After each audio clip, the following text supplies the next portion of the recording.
Looks good, Sarah.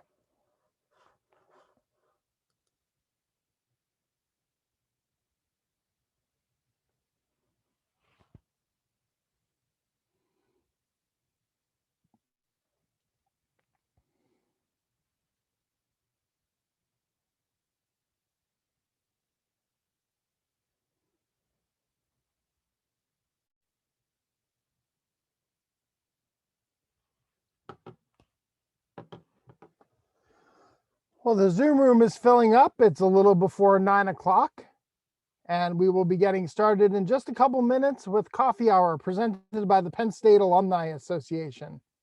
As usual, let us know who you are and where you're Zooming in from this morning. Use the chat box at the bottom of your Zoom video window, or if you're joining us on Facebook Live, go ahead and drop that in the comments. Let us know who you are and where you're Zooming in from today. Coffee Hour presented by the Penn State Alumni Association will begin in just a minute or two. I see Robin Tate from State College, Nancy from snowy Larchmont, New York, Pete Sheridan, as always, down in Blandon, Brian Black, my colleague over in HRIM. Good to see you this morning, sir. Amber Redmond joining from Bellefonte. Excited that we have a World Campus alumnus on Coffee Hour this morning. We have a great coffee hour lined up for you. We're going to be talking with Mark Boccia. Mark is a learning and professional development leader with Amazon. So we look forward to sharing his story with you in just a minute or two. I see Wyatt Troxel over there in Lewisburg, Pennsylvania. Good to see you this morning, Wyatt. And Amy down in King of Prussia, Rosalie, Penn State Schuylkill. Thanks for joining us. We'll be getting started in just a minute as we let the Zoom room fill up here. As always, if you have a question for our guest today, you can drop that in the Q&A tab. Again, if you're on Facebook Live, go ahead and drop your questions in the comments. I see Paul McConaughey from Cape Cod. I think the snow is just starting to build up there, as the storm moves through New England. See that? You get a little bit of weather here in the morning on Coffee Hour as well.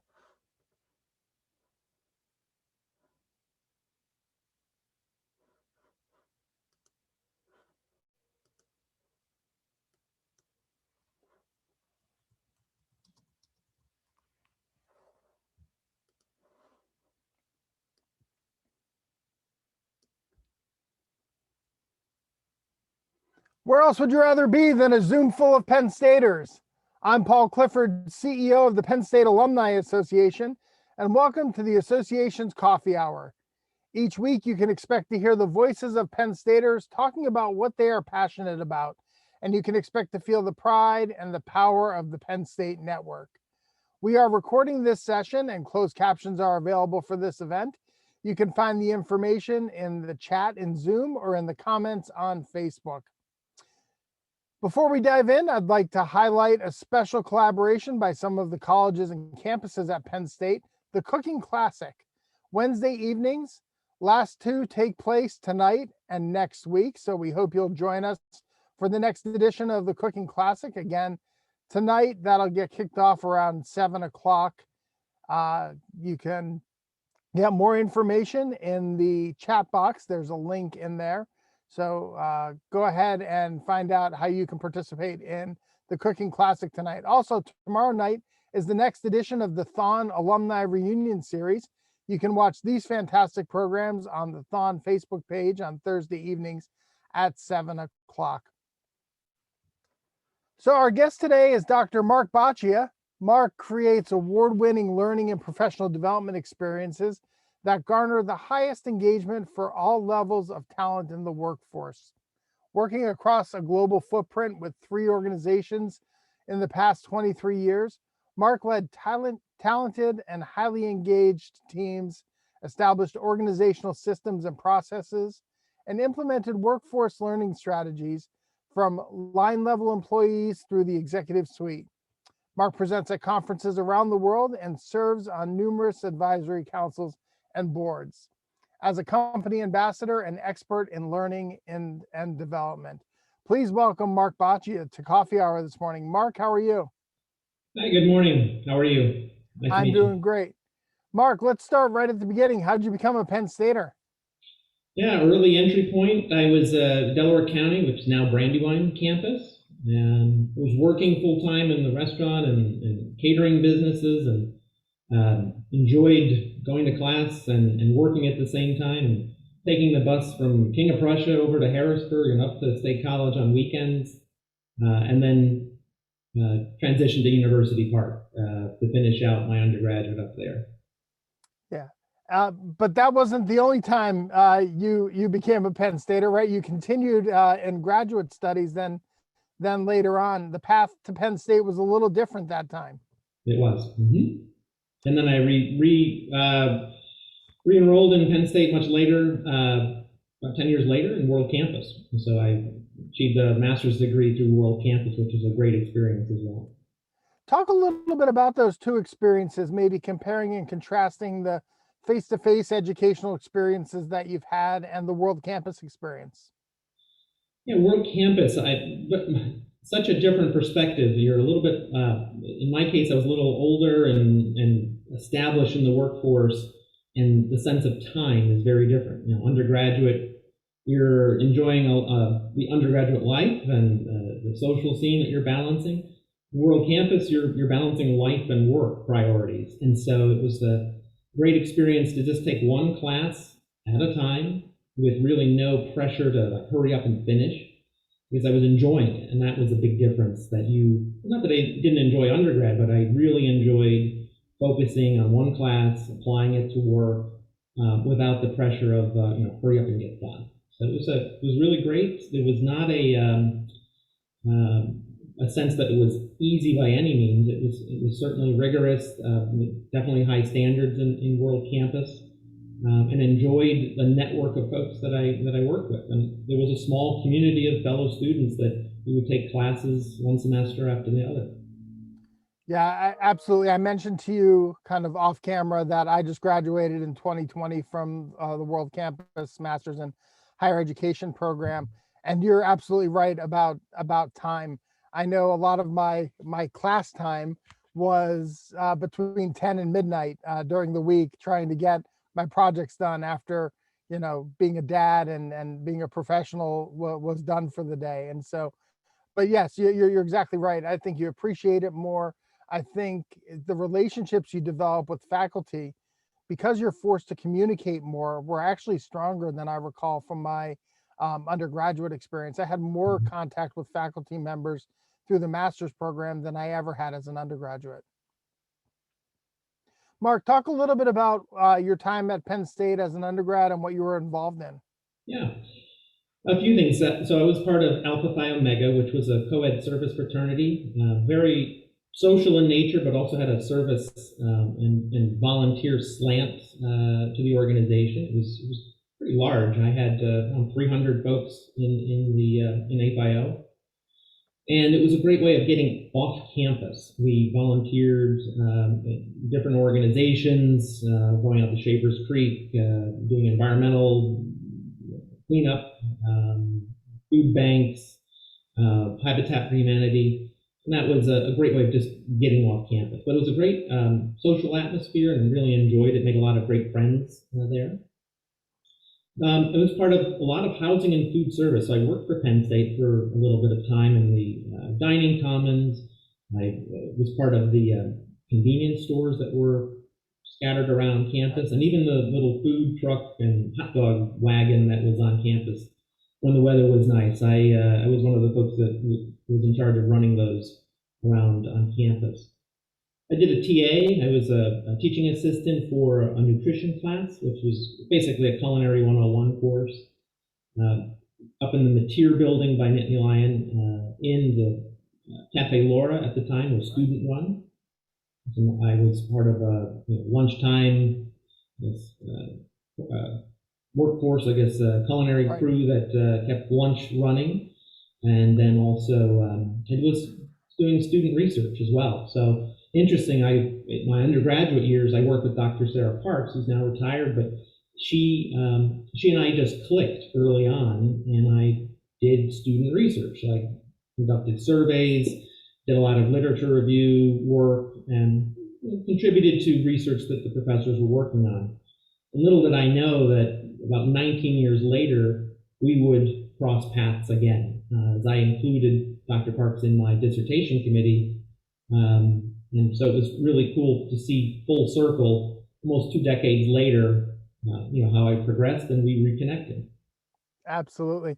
This is the Penn State Alumni Association's Coffee Hour. I'm Paul Clifford. I'm joined this morning by Amazon Learning and Talent Development Leader, Mark Boccia. So Mark, you graduate from Penn State the first time in 1998. Walk us through your career journey in the corporate learning and development space. Sure. First off, the School of Hospitality has an amazing recruitment engine and relationships with industry partners. So, like many of my peers, did a lot of interviews in my senior year. Was given some job opportunities and went right to work with Marriott. So I started my career early with Marriott in the management development program. So I moved down to Washington, D.C., and over the course of a number of years, was in the operations, so learning the day-to-day functions of running a hotel, catering events, culinary, food and beverage, and then eventually sales and marketing. About 5 or 6 years into it, I moved into a role where I was really good at volunteering my time at teaching others. And so a great opportunity opened up in the corporate office where I could do it full time. So I could teach full time, and like everyone in the learning industry, you tend to fall into it. And you might start off with this, maybe I'll do it for a year or two, but then you find out you're really good at it and it's a passion, and then you stay with it. And ever since, I've been in that space. I started out very early in the learning space by teaching others and training and facilitating classes. And I remember vividly the first 3 months on the job, I was overseas already. I was in Egypt, I was in Paris, I was in Brazil, and facilitating courses on behalf of Marriott's learning and development team. Over a number of years of doing that, I had to pivot and reinvent and say, okay, do I want to continue facilitating as a full-time career, or do I want to evolve my L&D experience? So that's where World Campus came into play. To further my education, to really learn about instructional design, learn about adult learning theories, and so forth. And that's when I pivoted to start developing and writing courses and coming up with content from scratch and working with subject matter experts. And then through the course of my career at Marriott, just really worked my way up by serving different client groups. So not only sales, but also food and beverage, and then engineering and rooms operations, until I pretty much covered every discipline. And then throughout the Marriott career, also did the doctorate. And that's where that was kind of my final stamp to say, okay, this is the space, this is my swim lane. And I spent 5 years at George Washington University on that. Did a pivot to Royal Caribbean, which got me down here to Florida. So I spent a few years with Royal, building a learning function and getting programs established and underway to support crew members at sea, and also our land offices. And then this time last year is when I made the change over to Amazon, and where I'm currently at, working remote and virtually to support learning for Amazon. So during your time with Royal Caribbean, did you spend any time in Eugene, Oregon? No. Okay. No. I know they have I know there's a Royal Caribbean facility out there. And we live not too far from that when we lived in Oregon. Yeah, the customer service call center, yes. Yeah. So for people who might not be familiar with corporate learning and development, can you share a little bit about the work you do? Sure.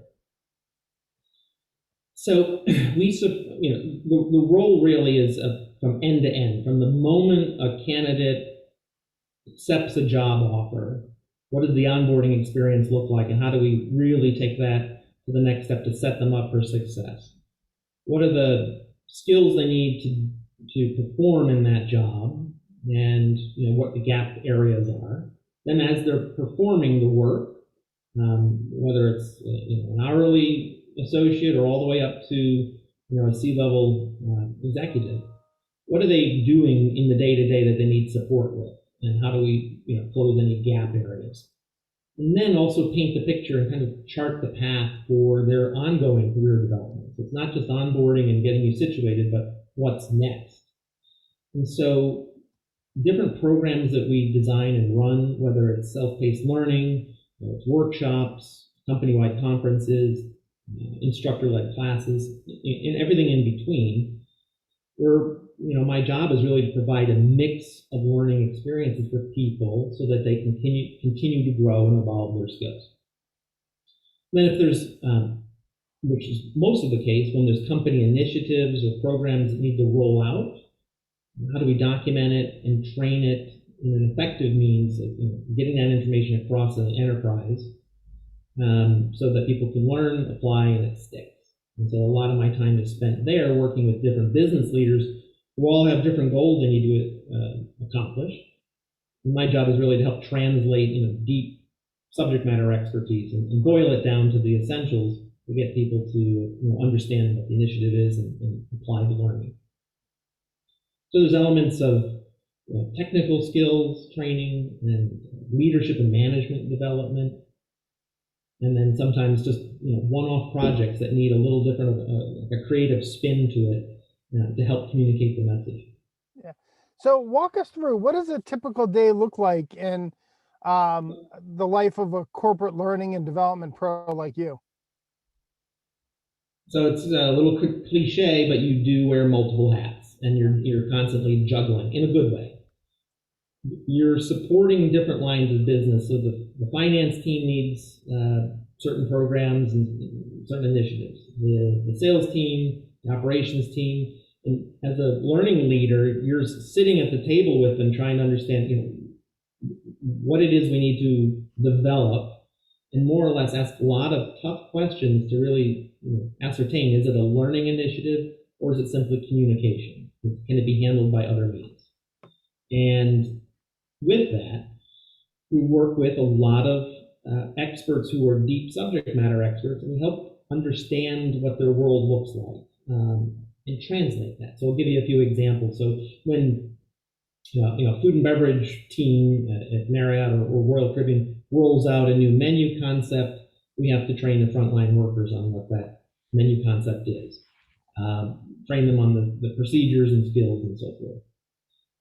When there's other initiatives like how do we close the gaps with turnover and attrition, and you start to partner with other talent management peers to understand what's happening in the workforce and what can we do to close that gap.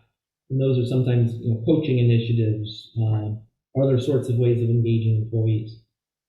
So there's no short answer to it, but the mix in which we design courses and experiences can be online learning. So there's a whole suite of tools that we use and ways of developing online learning for that engage learners. Then there's instructor-led methods, and so we might be designing courses that are 30 minutes long, or maybe they're full day or multi-day experiences, and blending the best of all the education and educational psychology and motivation and all the other theories. How do you keep people engaged throughout that experience? Yeah. So there's a lot of science to it too. Absolutely. So I think that there's so when you're designing a course, for example, for a higher education curriculum, right?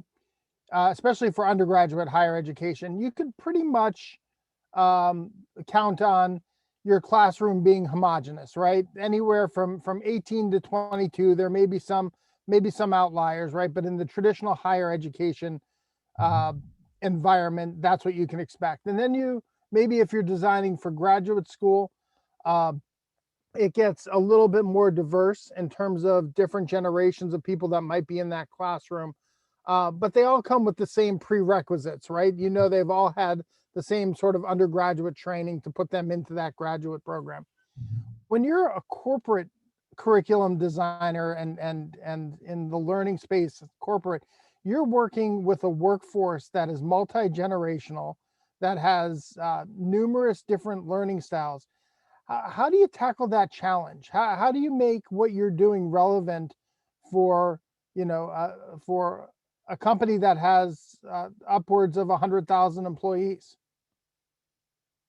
Yeah, it's a great question, and that recognizing that is the first major hurdle, that you do have a diverse workforce. Everyone learns differently. There's a lot of myths out there and that have been debunked, but age has nothing to do with how we learn. People Right. have different preferences for ways of learning, and it's really content and context dependent. So providing a diverse mix of ways of learning. So if you want to learn that topic via classroom instruction, there's options. If you want to learn online, self-paced, there's options. If you just want to read, you have that available. And so our job is also to provide the mix and the diversity of ways of learning that are out there. One interesting thing, the workforce is so unique, and you have to really drill down and understand your audience. And my time at Royal Caribbean was really fascinating because I was supporting crew members from all over the globe. Right. We had 120 different countries represented on a single ship. And so and many of whom who have great hospitality service skills, but they came from many developing countries where infrastructure was not what we would relate to here in the US, and their schooling was different, and their worldview was different. And it was fascinating. We won actually a number of awards for a program we wrote on life skills. And when you start to dig and understand, when you say simple things such as, you have to take care of your uniform, you have to Right. take care of your personal hygiene, highly important. But you learn that your audience never used a washing machine. They have no concept of a washer and dryer. And so now you go, maybe I need to close that gap and actually train someone on how to use a washer and dryer and introduce why we do things that we take for granted. Well, rinse and repeat, there were a lot of those life skills topics that we had to address to help better prepare crew members who were leaving for 6 to 8 months to work on a ship, and they have no idea what to expect and how to take care of themselves and so forth. And so that was really fun and also eye-opening too, that we can't assume just the way we grew up and the way we see the world, that we build a course the way we view the world. Well, not necessarily. You have to understand your audience. Right. So let's stay in that category. We have a question coming in. So are there major differences between service models and how you train and develop employees for hospitality versus a retail organization, right? Kind of compare and contrast the training from a Marriott or Royal Caribbean to what you're doing today at Amazon. Interestingly, there's a lot of close parallels, that it's still the customer. The customer is king. So whether the customer is dining in a restaurant or sleeping in a guest room or ordering something online, the customer is king. And so keeping that front and center with everything we do, it's a very similar mindset. Another question coming in, kind of related to multi-generations, but this one's pretty specific. Nancy would like to know how you deal with kind of short attention span learners, distractibility while learning online or on Zoom, right? And I walk around and my daughter's constantly has this in her, right? For immediate kind of communication and gratification, if you will. What tips do you have for the short attention span learners?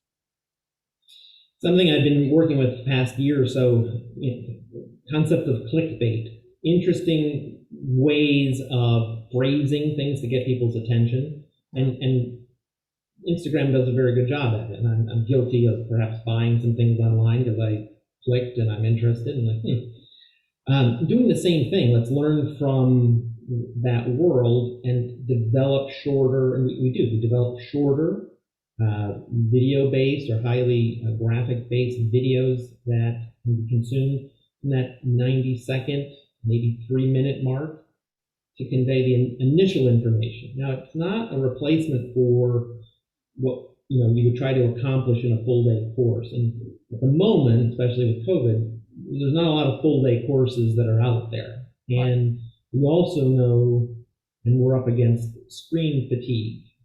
Many of us, and I'm on camera, on calls like you are, that there is this real fact of screen fatigue. So we have to now build in ways of allowing the learner to decompress and walk away, watch a quick video to get the essence, the tee up, build their interest, then give them the next step and carry them through a chain of events that builds on each other.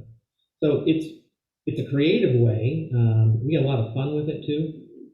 Both using in-house resources and outside partners, both at Marriott, Royal, and at Amazon. Yeah, I was wondering if when you say we have fun with it, I didn't know if you were introducing gamification or any of those kind of techniques to maybe tap into people's competitive streak or to make it like kind of stickier, if you will. Yeah, the sticky factor is a big component. We always think about, all right, how will this be kind of, in a viral sense, how will people share with others? Like, oh, you need to check this out.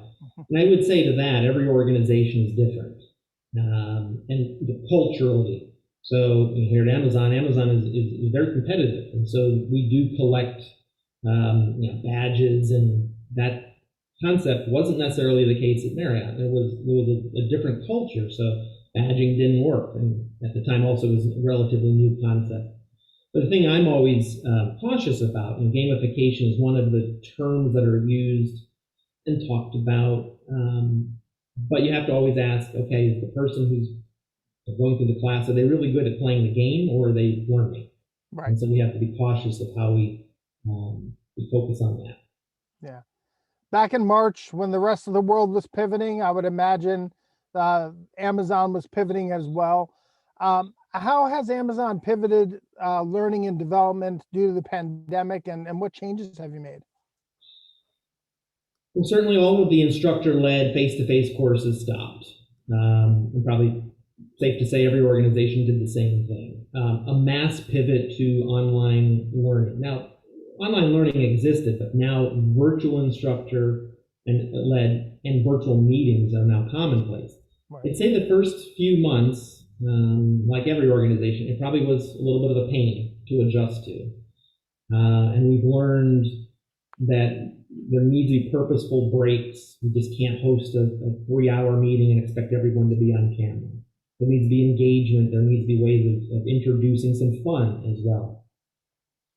And extend each other grace. And by that, we recognize many of us are working from home. There's kids, there's dogs, there's distractions, there's internet connectivity issues. And so we have a thing right at Amazon where we don't apologize. If there's the dog that runs in or the kid that shows up on video camera, we're welcoming that to say, like, bring us into your home. Let's see, I would say a year ago, that probably wasn't widely accepted practice. And so we've learned that. And we've also learned that the fidelity of video and connection, maybe not the greatest audio, it's okay. It doesn't have to be Hollywood. And so those have been some positive changes. Mark, talk a little bit about, so this is not an altruistic endeavor, right? You're working for companies that have shareholders that have a bottom line.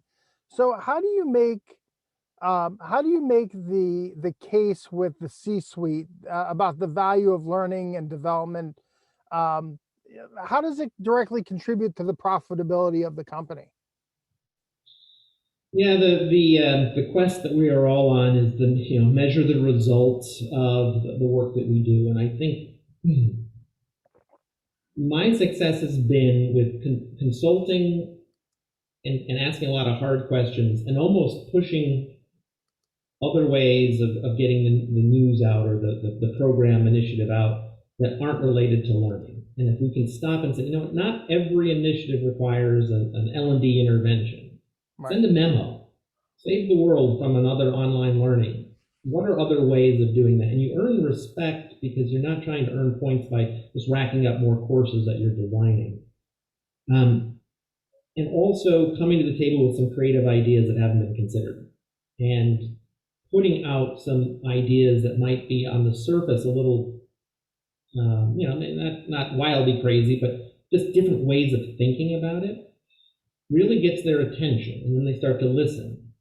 Now, I'd say you still have to show up with solid product that resonates with the learner. People are taking it and they're learning. And you report through scorecards and other metrics up to the C-suite, and you get them involved. And you directly ask them also for help. I need you to be a sponsor. I need you on camera. I need you to show up, and you get them involved. And I've done that with podcast series or guest series, panel discussions, and they really enjoy that because many of them are learners themselves, and they've attained a high level of success in their career, partly because they're constantly learning and reinventing and being attuned to what's happening in the organization. And learning is a part of that. Some great questions coming in here from our audience today. But I want to ask you, before I get to another one of those, I want to ask you a little bit about, so I asked you about profitability. There's also, I would imagine, that you have a sense of responsibility in your role to make sure that you're advancing the corporate culture that the company, whether it's Marriott or Amazon, wants to convey to their workforce, right? How much of that goes into thinking about the design and aligning it with kind of corporate culture and corporate values? Yeah, very much. There's stories that are retold and retold and retold, and that is part of the company culture. I know at Marriott we were very much as a family. I worked and interfaced with the family quite often, especially in our sales and marketing courses where we had week-long courses all around the globe, and the Marriott brothers or even Mr. Marriott would show up and present, and the lunchtime speaker. And everyone was fascinated. They wanted to hear the stories of the company's history and some funny anecdotes. And those are elements that we do want to preserve and build. We have to find ways of purposely carving out time for that, because those stories are the ones that are retold, and you start to feel part of the company. Amazon's 25, 26 years old and change, 27, and there are some of those stories from Jeff Bezos' early days to where we are today that are being retold. Different than Marriott, obviously, based on just number of years, but we try to infuse that wherever possible. So, question coming in: can you talk about how you specifically measure the behavioral changes or the outcomes from your trainings? Like, what's the assessment process? Yeah, I would say all of us prescribe standard fare Kirkpatrick levels 1 through 4, which is a way of measuring how did they enjoy the learning? Did they learn? How are they applying it? And did it make business results? Did it move the needle? By and large, most of the programs in all my organizations, levels what we call 1 through 3 are commonplace. We're always surveying and use that data to figure out how can we get better and what do they like and not like and so forth. Of course, test results pre and post, knowledge retention and so forth. The application on the job is where we engage the managers and frontline leaders and give them tools and resources to help them look and listen for what this person should be doing as a result of the training. And so they learn how to customer service. If you were to step back, watch at a distance, are they doing it? Did you hear that they said this or that? That's very commonplace.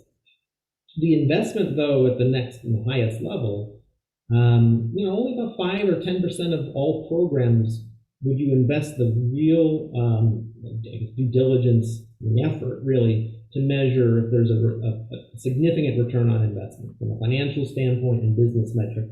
Just because there's so many nuances, human behavior, organizational dynamics, and so forth.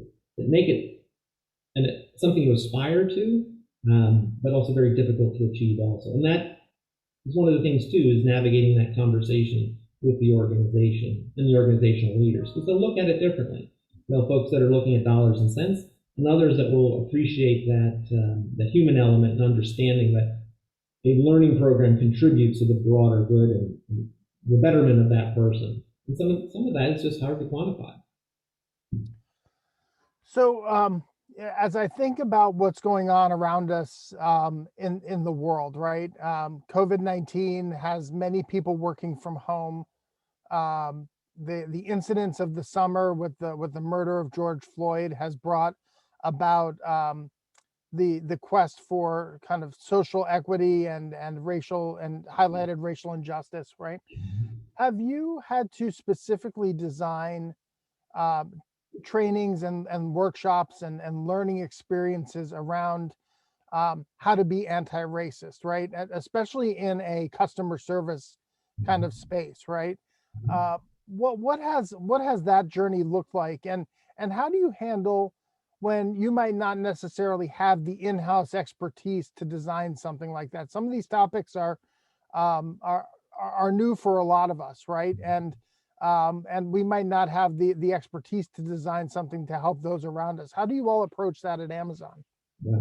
And relevant because it was a topic came up last night. We were working, or late afternoon, we were working with and exploring an outside speaker who could help us with a Q1 initiative on mindfulness, but also dealing with trauma. And how do you deal with events such as the one that happened in January, where it can be traumatic for some? And so how do you handle and how do you carry yourself in the workforce, especially if you're supporting, you're the manager and now you're supporting hundreds of associates, and you may or may not disagree or agree with what's happening in the world, but how do you carry yourself, guide and coach others who are also doing the same thing? That's not a skill that you learn in school. Right. And of course, sometimes you say things and you wish you didn't, and you wish you could do it better. And so we recognize that these are skills right now that we have to up our game in, and provide managers, especially frontline managers, to be better equipped at dealing with these, because I'm sure things will crop up in the future. And if I look back very early on in my management career, 9/11 happened a couple years after I graduated. Right. And the hospitality industry, was rocked. Well, how do you carry yourself? There was no undergraduate 101 course that we learned to prepare for that. And similar, the concept of aggression and microaggressions, racial overtones that aren't overt, but they're subtle, classified as microaggressions. Those are things we're now working on and working with outside experts to help us. And usually the entry point is guest speakers and informing the leadership level, and then we figure out from there, okay, now how might we design a course or a series of reinforcement tips and so forth to share with the group. So what advice do you have for others when it comes to learning or lifelong learning, that you might share with some of your employees? So technical skills have a short shelf life, and common saying even in university undergraduate, the items and topics you learn as your freshman year are outdated by the time you graduate. And in the workforce, that holds true as well. The technical skills are going to be short-lived. So it's more important to build up the capabilities to be able to learn, to be able to make better decisions, to be able to look at information with a critical eye, ask better questions, and learn how much to dive deep in at that moment and how things are connected. Now, very philosophical, but Right. going deep on learning a technical skill is going to be short-lived. And so there's this constant reinvention, this constant learning that's necessary. And it needs to be part of the everyday ways of working, and not looked at as a discrete event. And unfortunately, there's folks that, take a conference, check the list, check it off, I'm done.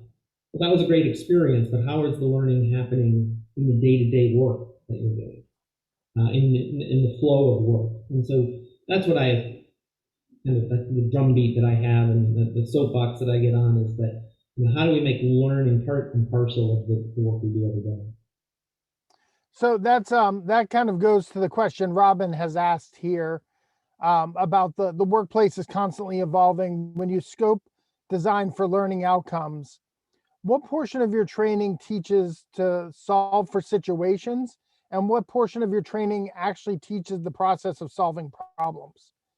Right, like problems that they might not the unanticipated things that they might encounter in the workforce versus specific situations. Yeah, two things come to mind with that question. One is we're working on a decision making, high judgment, which is an internal term we're using. How do you make decisions when things are gray?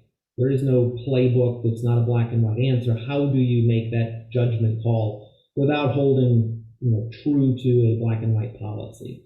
And by that, we develop a number of scenarios that have twists and turns and nuances that make you pause. And that pause is where the learning starts. When the leader is saying, all right, let's look at this scenario. This is what we should do. Here's a scenario, and it's full of what ifs and nuances. And you pause and you work through the discussion. And through that discussion, you understand how nuanced life situations are. And that learning happens in small group discussion and some reflection. And then ultimately, that goes back in your piggy bank, and you pull it out in the future whenever that situation arises. And the other thing, design thinking is another area where I spend a lot of time building up that capability for leaders to look at problems and really dive deep by really exploring what is the problem we're trying to solve, and not jumping to a simple solution. So we equip them through some experiences that I've taught around the world, where multi-day, we're really diving into an organizational issue, exploring options, and getting really creative with a solution and pilot testing and iterating on that solution. And those are things that we do here at Amazon and also in my past life at Royal. But we stood up that capability, and we did see results. We did see people apply that skill that helps prepare them for the next problem that comes around the corner, not to jump to solve with an immediate solution. That usually doesn't work. So some more questions coming in. I think you touched on this a little bit, that you're currently delivering leadership development virtually. Are you seeing a change in how the behaviors and skills are applied since you're unable to do classroom learning right now? Not quite sure on that one. What I see is, what do I see? I do see that there is a difference, that we don't have that ability to do, face-to-face scenarios, role plays, and so forth that really do help solidify some of the learning and with that reflection. Of course, we can do it on video camera. It's just not the same. Yeah. It's also changed the way when we do train online. 10 or 12 people in an online environment with all the video cameras on, that's a lot to manage. And you usually have a producer off to the side and someone else handling the chat and so forth. Way different than many of us who have facilitated courses. Class of 24, that's pretty commonplace. And you can handle table group discussions and work the room. It's really different in the virtual environment. You just can't work the room the same way. So it's changed the way it's definitely given us more to think about and how we design programs. And for the long haul, how does this become a sustainable solution for us? I don't think anyone has a date in mind in the future when we will return to a sense of normal that we're familiar with. So we may be doing this at least for the next year, maybe year and a half. Another question, and I'm not familiar with this term, and so if I'm using it the wrong way, but I'm just going to read it exactly like it's asked. Does Amazon have secondments or other structured opportunities to further develop employee skills, particularly in areas outside of their current work product or area of expertise. So you identify a good employee, right? And you want to keep them with Amazon, but you also want them to grow within Amazon and maybe in areas that aren't necessarily where their entry point was. Do you have structured opportunities to develop those employees? There's many programs, and I'm not directly involved in them, but for example, in the robotics side, the automated robotics buildings that are pretty wildly cool to see how boxes and products are moved all by robots that are able to help us get 1 million boxes out in a given day in a particular site. There is a robotics initiative for internal Amazon associates who want to get into that space and learn, and through partners be able to teach them while they're working their day job. They can go through schooling and learn to become a robotics engineer and so forth, which is pretty cool. And there's other programs like many other companies have for hourly associates to attain a certificate or their undergraduate degree with university partnerships that have been established throughout the country. I'm sure throughout your career, especially Marriott and Amazon, you run into Penn State graduates all the time. Do you feel like they're prepared for the careers coming out of Penn State, and kind of in your determination or experience? This is asked by Suzanne, who is wondering if her Penn State junior, who has an internship with Amazon this summer, is going to be prepared to thrive in that role. That's awesome. Yeah, I would say focus on the people first, and the relationships count, the front line, and many of us. And I can relate. I was once a frontline manager right out of Penn State, and you're now thrust into an organization where you have 10, 15, 20 individuals reporting into you, or at least you're supervising them, and who have different life experiences, definitely older, and you're the new kid, and that is, I think, everyone's first shock, where they're like, ooh, okay, it's not the classroom.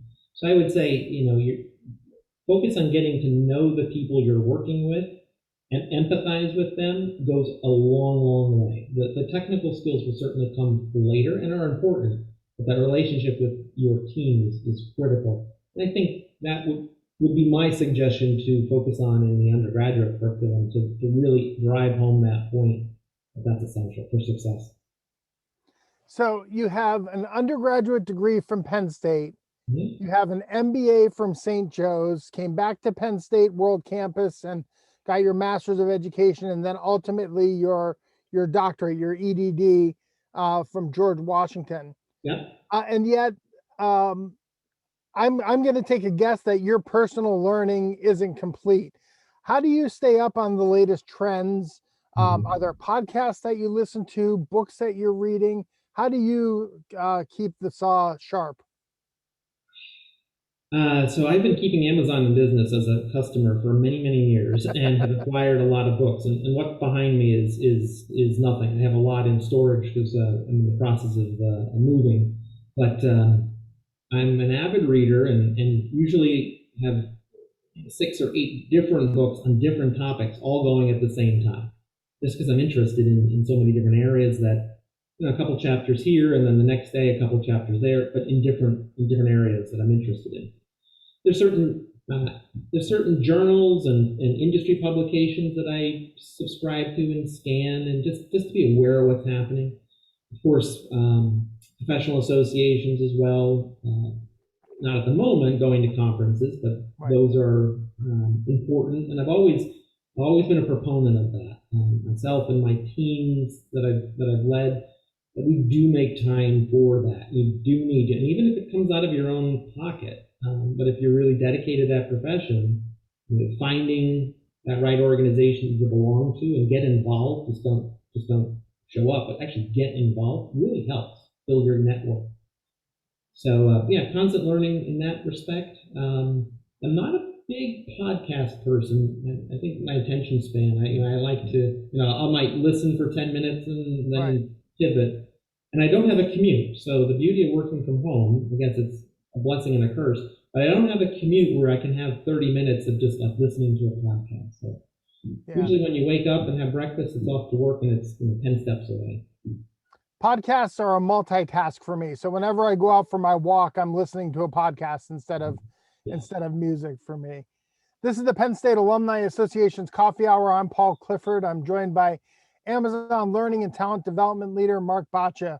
Mark, we like to have a little bit of fun here on Coffee Hour. So I'm going to throw what we call our lightning rounds, some quick hitter questions, and see what your responses are. All right. So first, your favorite Penn State memory? I would say bottle up the month of October. Yeah. Weather's great, football games in high gear, homecoming, parades, weekends, everything is just clicking. October's fabulous, so I would say that. How about your favorite class at Penn State? In the hotels program, there's a course, maybe the name has changed, but HRIM 430. And this was a course that you and your team managed a restaurant in the evening operations, and you worked with, you worked day and day to run that restaurant. And that was fun. How about if you could have dinner with anyone, who would it be and why? So it wouldn't be one person. So I'd have a table of 4. Okay. Aside from myself. So I think the conversation would be hysterical and off the rails if we had, say, Leslie Jones, Dave Chappelle, and Ricky Gervais.